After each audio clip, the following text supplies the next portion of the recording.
So old Pete and Donnie the Don, man, decided to call all the top generals up so they could have a meeting on the most ridiculous juvenile shit that you can think of. From fatties to men's in dresses to what making the U.S. cities our new training grounds for U.S. soldiers. That sounds illegal.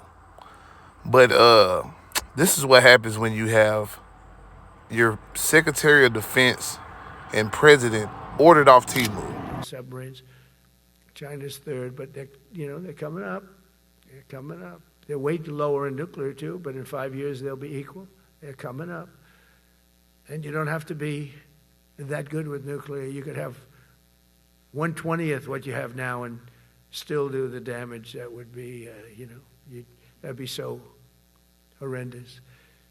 But I announced that, based on his mention of nuclear, and it was really a stupid person that works for him mentioned the word nuclear, I moved a submarine or two, I won't say about the two, over to the coast of Russia. Just the Democrats run most of the cities that are in bad shape. We have many cities in great shape too, by the way. I want you to know that. But it seems that the ones that are run by the radical left Democrats, what they've done to San Francisco, Chicago, New York, Los Angeles, they're very unsafe places. And we're going to straighten them out one by one. And this is going to be a major part for some of the people in this room. That's a war, too. It's a war from within. Last month, I signed an executive order to provide training for quick reaction force that can help quell civil disturbances. And this is going to be a big thing for the people in this room because... So, I don't know if anybody else caught the idiocracy in all this, but this man is literally bragging about putting battleships or whatever by Russia when literally the generals probably executed that for you. You didn't even need to say that.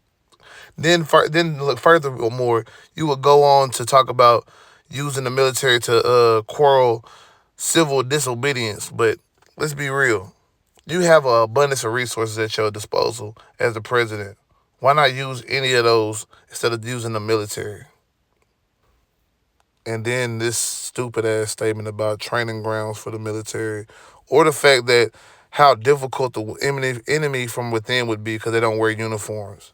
Has he not heard of the Taliban or any of these other militias in many of these other countries? Trump is literally an idiot, y'all. And then while he's doing all this, the U.S. has lost 32,000 private sector jobs in September. I guess Trump policies aren't too economic friendly after all, right? Tariffs kind of hurt, don't they? And while they're talking about the enemy from within, seems like a lot of them were coming from the military. Maybe it's me, but when you have crazy right-wing nuts running your country, and probably even some of your generals, you tend to have this as a product, right? So, Trump, why don't you use the military to stop this type of shit? And these men, former military, I must say, will be overlooked, not even thought about, because our agenda of getting the military in shape is more important. Keeping men out of dresses is more important than these crazy motherfuckers terrorizing our streets. The Secretary of War can do regular, hard PT. So can every member of our joint force. Frankly, it's tiring to look out at combat formations, or really any formation, and see fat troops. Likewise, it's completely unacceptable to see fat generals and admirals in the halls of the Pentagon and leading commands around the country and the world. It's a bad look. It is bad, and it's not who we are. Now, mind you, there is a weight requirement to join the military. And as far as generals are concerned, I'm pretty sure what they lack in physical prowess, they make up for it in the fact that they're very experienced in their field at that point. Now, remember, this is the guy who takes war plans literally a couple months ago, maybe 4 or 5 months ago, to a damn editor from the Atlantic. This guy is an idiot, bro. But guess what? They wasn't feeling him either, man. Check out the ending of his Move speech. out and draw fire. Because we are the War Department. Godspeed.